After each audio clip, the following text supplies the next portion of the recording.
Transport urbain et interurbain, ça roule normalement pour les petites voitures jaunes et les cars voyageurs. Le débrayage annoncé pour ce lundi a été avorté après concertation entre les représentants des syndicats des transports et le gouvernement camerounais. La problématique de la baisse du prix du carburant reste toujours en débat. Réaction de quelques taximens dans le 12 heures. 6 avril 1984, 6 avril 2020, 36 ans déjà que le président Paul Biya échappait à un coup d'État. En cette date historique, les éléments de la garde républicaine par le biais des armes avaient tenté de prendre le pouvoir. Témoignages et évocations dans cette édition. En sport football, Aurélien Tchedjou Fongan prend sa deuxième retraite internationale. L'ex-défenseur des Lions indomptables du Cameroun a fait une sortie médiatique ce week-end pour rassurer les uns et les autres qu'il ne jouera plus avec le vert rouge jaune. L'essentiel de sa réaction dans la page des sports. Voilà pour le sommaire. Madame, Monsieur, bonjour et bienvenue au journal. Ouvrons cette édition par l'éducation. Les premiers cours viennent d'être dispensés aux élèves du cours moyen deuxième année CM2 en abrégé. C'était ce matin en direct conjointement du poste national et à la télévision nationale et sur le site internet. Une méthode adoptée après la fermeture des établissements scolaires au pays à cause de la pandémie coronavirus. Les premières réactions dans ce reportage de Raïssa Moko. L'école a repris ce matin du 6 avril 2020 pour les élèves du cours moyen deuxième année sur l'ensemble du territoire national. Dans la phrase, tu me dis qu'il y a, dis-moi combien de propositions subordonnées avons-nous dans la phrase. Tu me donnes ta réponse, tu dis, dans la phrase, nous avons 2 propositions subordonnées. Oui, mon ami, qu'est-ce que ça veut dire? Dans la phrase, tu me dis qu'il y a, dis-moi combien de types de propositions 2 types de propositions subordonnées. Et c'est à l'aide d'un bâton, une craie blanche sur un tableau vert, parfois sur projection, que l'enseignante donne le cours de français sur les propositions. Le second cours était en langue anglaise, opposite and antonyme. The correct opposite, so that we can go very fast. Opposite, so that we can go very. Des enseignements très riches qui ont non seulement aidé les enfants, mais aussi les parents. C'est une très belle initiative que la CRTV a pu porter pour nous et pour nos enfants parce que j'ai trouvé ça très bien, que ça soit important que les enfants puissent savoir au moins ce qu'ils peuvent suivre à la maison parce que là, on ne personnellement, j'ai trouvé ça très bien. C'est une très belle initiative que la CRTV. On pourrait dire un coup d'essai, coup de maître. Les critiques ne manquent pas. Certains ont trouvé le cours trop rapide, le tableau vert pas du tout lisible. Ailleurs, on déplore même le fait qu'il n'y ait pas une dizaine d'élèves ciblés dans le public pour rendre le cours plus vivant. Plus loin, si jamais il arrive que tu sois... Et même étant confinés à la maison, ce ne sont pas tous les enfants qui ont bénéficié du cours. Il faut se remettre au travail. L'école continue pour les élèves en classe d'examen. Et pendant l'enseignement, l'élève ou son parent peut participer ou poser des questions au numéro vert 98 ou sur le site internet de la CRTV. Le téléenseignement, c'est la méthode palliative adoptée par le gouvernement pour préparer les examens officiels. On va parler religion dans ce journal avec les chrétiens qui rentrent dans la semaine sainte. Celle-ci devrait aboutir à la célébration de la fête de Pâques dimanche prochain. Hier était célébré le dimanche des Rameaux, symbole de l'entrée triomphale de Jésus-Christ à Jérusalem. Dans son message à l'occasion, Monseigneur Jean Barga, archevêque métropolitain de Yaoundé, a appelé les chrétiens à rester forts face à la pandémie du Covid-19. Parlons justement du Covid-19 au Cameroun. Les autorités sanitaires font état de 658 cas de contamination, 9 décès et 17 guérisons. Le ministre d'État, secrétaire général de la présidence de la République du Cameroun, était sur le terrain ce week-end. Ferdinand Gongor et les membres du gouvernement qui l'accompagnaient sont allés visiter certains sites stratégiques devant servir de structure d'accueil aux patients du Covid-19. Ils étaient tour à tour à l'hôpital militaire de Yaoundé, à l'ancien Orcar en Vombi et au centre national des urgences. Toujours en rapport avec cette maladie, le premier bébé né d'une patiente infectée du Covid-19 a vu le jour samedi soir en unité d'isolement de l'hôpital central de Yaoundé. Le bébé est sain de corps et certainement d'esprit. Pénurie alimentaire en Afrique, l'OMS, l'ONU et l'OMC alertent sur les risques qui pèsent sur le continent en cette période de restriction due à l'avènement du Covid-19. Une sonnette d'alarme qui témoigne du paradoxe d'une Afrique pourtant capable de nourrir l'humanité. Comment explique-t-on une telle antimonie? Yannick Guélévi. Les données du programme des Nations Unies pour l'alimentation et l'agriculture en rajoutent à l'absence de quiétude. La sous-alimentation sur le continent noir se situe à 23%. Elle concerne 224 millions de personnes. Et d'ici 2030, ce chiffre sera beaucoup plus important sur notre Afrique, qui abritera dans 10 ans 1,7 milliard d'habitants. En 2030, le marché de l'agro-industrie vaudra 550 000 milliards de francs CFA. Mais jusqu'ici, l'Afrique importe plus de la moitié des produits de grande consommation dont ont besoin les ménages. Et c'est à ce niveau que le risque de fragilité et d'insécurité alimentaire est perceptible. Les contingences du marché international engendrent les restrictions à l'exportation et à la pénurie sur le marché mondial. L'aide alimentaire apparaît comme une honte pour notre continent qui abrite la moitié des terres fertiles et non cultivées du monde avec en prime des atouts multiformes en termes de ressources hydriques. Pour les experts de la Banque africaine de développement, le Covid-19 devrait plutôt renforcer le sursaut d'orgueil de l'Afrique condamnée à développer le secteur agricole, source de prospérité partagée. Ceci passe par le développement des infrastructures, le financement des agriculteurs, la régularisation des marchés des intrants, le rajeunissement de la main-d'œuvre agricole, mécanisation de l'agriculture, l'accès aux terres, amélioration de la productivité afin de lutter efficacement contre la famine et l'insécurité alimentaire en Afrique. Et dans les faits de société, un homme perd la vie dessus d'électrocution. Le drame se produit dans l'après-midi de dimanche au quartier Fougerolles à Yaoundé. La trentaine, l'infortuné était manœuvre dans un chantier d'un immeuble en construction à proximité d'un triphasé. Il a été frappé par une haute tension électrique alors qu'il commençait à tôler le dit immeuble. Un témoin de la scène raconte au micro de Jean-Marie Anaba. J'ai entendu les cris, je suis sorti, je vois quelqu'un pêcher sur le bâtiment. On me dit que le courant l'est frappé, haute tension. C'est à travers une tôle qu'il est projeté. Ça m'a beaucoup fait mal, je ne sais pas comment je vais expliquer, mais vraiment il était touché. Puisque vu que le bâtiment c'est un bâtiment qu'on avait interdit de construire, jusqu'à là, le Cameroun, comme c'est là, on a laissé, il a monté 3 niveaux. C'est que ça a coûté la vie à être camerounais, vraiment que ça me fait trop mal. Le jeune était là le matin, il était venu le matin, il est passé là derrière et puis les 13 ans, on comprend qu'il est mort, vraiment, ça me fait très mal. Je veux que si le Camerounais, on peut comprendre le Cameroun, quand on dit que c'est la loi, c'est la loi. Quand on dit qu'il y a un bâtiment, on ne peut pas monter. Quand soit l'argent que la personne a, on ne doit pas accepter qu'il le fait parce que ça a coûté la vie à une personne. Mais on ne sait pas si on va donc casser le bâtiment, on va laisser le bâtiment comme ça. Autre lieu, autre divers. Le corps sans vie de Mireille Esther Djounou a été retrouvé ce week-end dans un puits au quartier Nkomo à Yaoundé. La jeune dame inscrite en microbiologie master 2, option microbiologie environnement à l'université de Yaoundé 1, était recherchée depuis 3 jours par ses proches. L'assassin serait le jeune homme à qui elle donnait des coups de répétition. 8h, 12h09, vous écoutez le boulevard de l'information Royal Midi. Je vous le disais en titre, transport urbain et interurbain, pas de grève. Ça circule bien dans les rues de Yaoundé depuis ce lundi. C'est le fruit d'une concertation entre le gouvernement et les représentants syndicaux du secteur des transports. La question centrale était la baisse du prix du carburant afin que les transporteurs aussi appliquent les mesures barrières contre le Covid-19 sans enregistrer des manques à gagner. Comment en est-on arrivé à ce report de grève? Anne-Elisette Ambassa. Vous parlez du report. Justement, il s'agit bien de cela et non de la levée du mot d'ordre de grève. Jean Collins Ndefosokin, président du Sinester, explique. Nous avons rencontré un gouvernement pour un dialogue. Parce qu'il faut aussi dire au Cameroun qu'on a dit préavis de grève, ce n'est pas la grève, c'est un appel à négociation. Alors on a donc rencontré le secrétaire général du Premier ministre qui nous a écoutés et a trouvé pertinent nos revendications.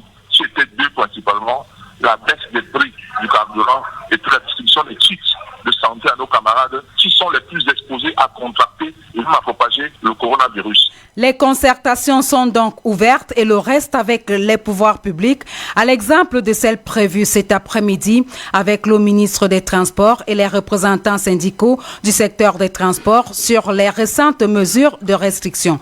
Augustin Gangwa sur la question centrale qu'est la baisse du prix du carburant. Il est le président du SINAC Turkam. Le gouvernement a pris acte de cette préoccupation qui est une préoccupation importante et que nous ne sommes pas le seul groupe social qui a posé ce problème. Vous le savez que même le JICAM a posé ce problème et que ça avait déjà été transmis au MINEPAC pour étudier. Le gouvernement attend le rapport du MINEPAC sur cette étude par rapport à l'impact de cette pandémie sur l'économie camerounaise afin de voir quel est le degré de la réduction du prix du carburant. Les représentants des syndicats des transports ont un plan B au cas où, d'ici à la date qu'ils ont en secret, rien n'est fait. Jean Collins de Fossoquin. Ils nous ont supplié, j'utilise le mot supplier, pour qu'on puisse différer le mot d'ordre de grève. Parce qu'on leur a dit on ne peut pas lever, tant qu'on a pris, ok, au moins différer le temps de justifier notre bonne foi. Maintenant, nous avons une date déjà arrêtée dans le texte au moment où nous vous parlons, que nous ne vous donnons pas vous communiquer tout de suite. Toujours est-il que si d'ici là, le gouvernement ne fait rien par rapport à la revendication sur autre que le carburant, à ce moment, on va se lever comme un seul homme pour leur montrer que nous méritons une certaine mesure d'accompagnement. Cependant, il y a déjà quelques fruits de ces concertations, à l'instar de la libération de certains chauffeurs de taxi interpellés pour non-respect des mesures restrictives du gouvernement. D'autres fruits restent attendus. Augustin Gangwa. Nous restons attentifs et tout reste encore en notre faveur. Peut-être qu'on pourra même aller vers les baisses de certaines taxes et impôts. Donc nous sommes sur la bonne voie et nous comptons aller plus loin en faisant confiance une fois de plus au gouvernement de la République. Le meilleur reste donc à venir. Le mot d'ordre de grève des conducteurs de taxi prévu ce matin a donc été levé après la concertation entre le syndicat des transporteurs et les ministres du Transport et du Commerce. Comment les transporteurs réagissent face à cela? Question leur a été posée. Écoutons-les dans ce Vox Pop réalisé par David Tonga. On a dit qu'on ne doit pas faire la grève. Il y a le problème de faire la grève. Donc, notre syndicat risque donc de ne pas marcher. Il faut partir de ça parce que nous, on ne travaille pas. Tu portes 3 personnes dans la voiture. Tu n'arrives même pas à voir la résultat de moi de laisser-moi à la maison. À mon avis, c'est l'événement de grève et salaire. Dans la mesure où, à ce moment, on traverse des périodes de vache maigre, des moments difficiles. Il revient donc maintenant à l'État de prendre disposition afin que tout cela soit dans cette suspension des de bonne guerre. Il y a de quoi leur faire confiance parce que ils sont à la tête. C'est eux qui nous transmettent des informations. Quand nos représentants apprécient les résolutions qui peuvent arranger et les employeurs et les employés. C'est pas moi là, non, pardon, oui, c'est pas moi. On n'a pas géré d'abord le coronavirus d'abord. Puis c'est même dit que tous les malades guéris. Ce n'est pas mal du tout. Même si faut qu'on garde la maison, on reste tranquille, il n'y a pas de problème. Que tout le monde est guéri. Honnêtement, je ne peux pas juger les représentants syndicaux dans la mesure où je ne sais pas qu'est-ce qui a été dit. Mais ils ont dit qu'on fait confiance à l'État, au gouvernement. 6 avril 1984, 6 avril 2020. Cela fait exactement 36 ans que le Cameroun vécut une tentative de coup d'État contre le pouvoir du président Paul Biya. Le rappel historique ce lundi est noyé par l'actualité du Covid-19, mais doit être gardé en esprit au vu du contexte socio-politique qui est sous-jacent à la crise sanitaire. Le regard de la rédaction ce 6 avril 2020 est signé Jean-Patient Tiala. Ce jour-là, le Cameroun a essuyé un séisme de moindre ampleur qui suscita néanmoins une immense frayeur dans les villes et villages du pays. Des putschistes avaient tenté de déloger du palais présidentiel d'Etoudi son locataire. Arrivé au pouvoir le 6 novembre 1982, soit un peu moins de 2 ans auparavant. La radio nationale avait été prise d'assaut par les mutins, mais un coup de frein fut donné à cette initiative par les forces armées régulières. Échec et mat pour une opération qui, chaque 6 avril, est rappelée à la mémoire collective. Après ces événements, le président Paul Biya s'est refermé sur lui-même et 36 ans plus tard, il est demeuré un mythe pour la population. Ces silences légendaires, en 2020, font toujours frémir de colère ses adversaires politiques. Au lendemain du 6 avril 1984, le président fit de l'armée une entité spécifique et renforça le dispositif sécuritaire autour de la principale institution qu'est le président de la République, mais aussi autour de tout le pays.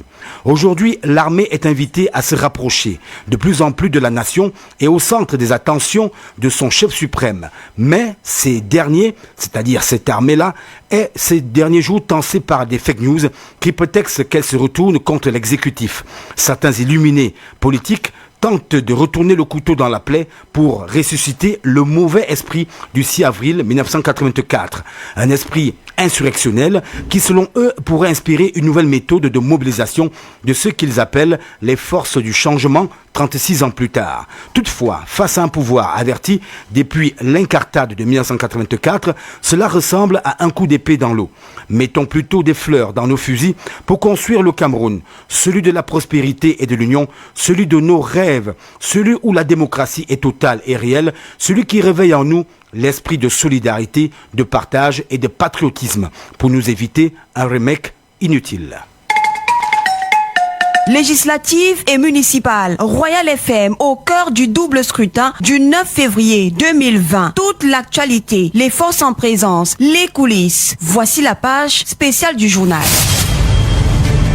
Municipal 2020, l'élection du maire de Mbouda sera reprise. C'est le verdict du tribunal administratif de Bafoussam rendu en fin de semaine dernière. Entre-temps, un nouveau maire prend les commandes de la mairie de Ngué dans la Sanaga maritime. Après est encore de la partie pour un nouveau challenge. Sur les starting blocks, 3 romancières au verbe bien aiguisé et à la notoriété plutôt établie. En attendant la prochaine sélection du 1er juillet prochain, on compte parmi les présélectionnés les Camerounaises Badiadi Oretodo avec son livre Adja Binta, un livre qui aborde la question du statut de la femme, brise les tabous en évoquant la prostitution dans la société musulmane. Le tout autour d'une histoire, celle d'une femme Peul, partie du nord vers Douala et qui est exposée à d'autres réalités. L'ouvrage a été édicté par Proximité qui a récemment fait 2 lauréats de prix littéraires, à savoir Diali Amadou Amal et Franck Fouté. La seconde présélectionnée camerounaise au prix littéraire Les Afriques 2020, Léonora Miano, titre de son ouvrage Rouge Impératrice, qui transporte le lecteur aux années 2120 où l'Afrique arbore de nouveaux vêtements, un nouveau visage, une Afrique transformée, traditionnelle et moderne, écologiquement et technologiquement accomplie. Emily Boom, une autre Camerounaise, est aussi de la partie. Son roman, qui est en compétition à pour titre, Les jours viennent et passent, les réalités qui y sont comptées sont plus actuelles. C'est le destin de 3 dames. L'une s'établit en France et trouve une stabilité familiale et sentimentale loin des siens. L'une est rescapée des exactions perpétrées par Boko Haram depuis 2010. Le roman est un miroir ouvrant sur la reconstruction des vies brisées. Les 3 présélectionnés seront fixés le 15 octobre, date du couronnement des 5 sélectionnés le 1er juillet. Par ces 3 ambassadrices de l'écriture, une nouvelle démonstration que le Cameroun est une singularité sur le continent en termes d'exploits littéraire. Et de la nécrologie au bas de cette page nationale, Sa Majesté Léopold Clovis Noudjo quitte la scène. Le président du conseil éditorial et directeur de publication du journal L'Épervier, Sa Majesté Léopold Clovis Noudjo, a rendu l'âme hier à l'hôpital de la CNPS de Yaoundé. Malade depuis un long moment, le directeur de publication et chef traditionnel du Grand Messa laisse sa famille, ses confrères dans un émoi inconsolable. Discret, sympa et généreux, Sa Majesté Léopold Clovis Noudjo était un fervent militant du RDPC, un soutien de poids au régime de Yaoundé. Pour mémoire, le journal L'Épervier est un quotidien d'information générale, d'enquête et d'analyse. C'est sans doute une grosse perte pour l'univers médiatique camerounais qui la marque.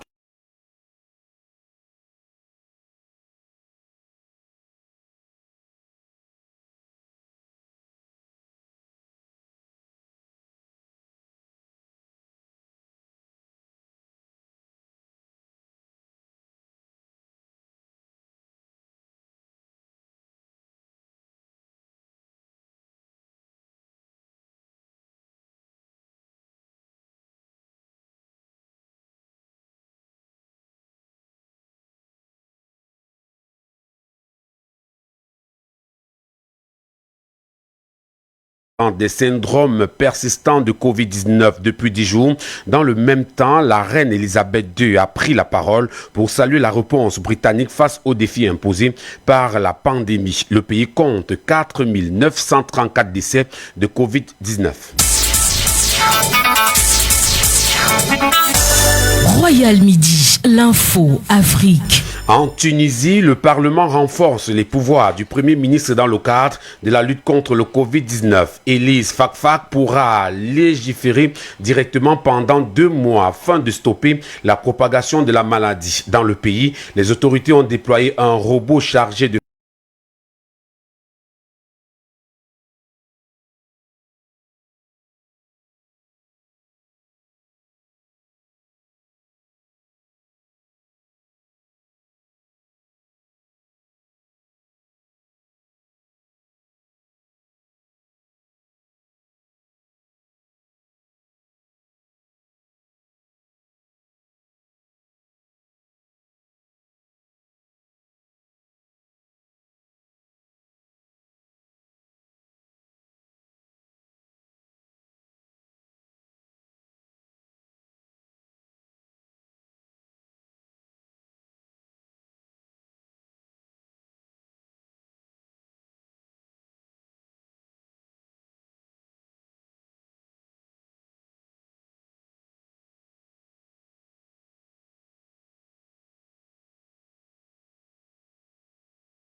déterminé. Le Parlement souhaite que les procédures pénales soient modifiées pour faire respecter le confinement et durcir la loi punissant la spéculation.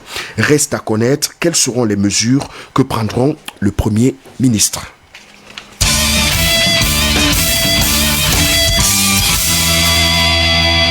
La page sportive.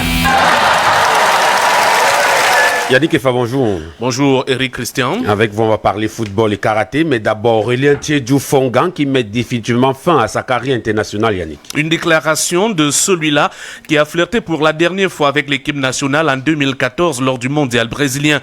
Aurélien Thiedjou, aujourd'hui sociétaire d'Amiens, club de Ligue 1 en France, après avoir séjourné 6 ans en Turquie, a donc profité le week-end qui s'achève de se prêter au jeu des confrères constitués dans le forum Afrique Foot Media pour répondre à leurs préoccupations, et l'une de ces préoccupations portait justement sur son avenir avec les Lions indomptables, sachant que le Cameroun doit en principe en janvier 2021 prochain abriter la CAN, la Coupe d'Afrique des Nations. Aurélien Thiedjou, depuis son domicile où il est confiné en France, s'est voulu clair. Nous l'écoutons. Comme j'ai dit à vos confrères, l'équipe nationale pour moi, j'ai préféré arrêter parce qu'il y a une nouvelle génération qui a pris le flambeau, qui le fait très bien d'ailleurs. Donc voilà, après il y a d'autres aspects qui entrent en jeu que je préfère ne pas m'éterniser dessus. Voilà, je veux pas créer la polémique ni quoi ce soir. Donc l'équipe nationale pour moi, c'est bon, c'est passé. Voilà. Cameroun en 2021, si je serais de la partie, non, parce que j'ai déjà annoncé.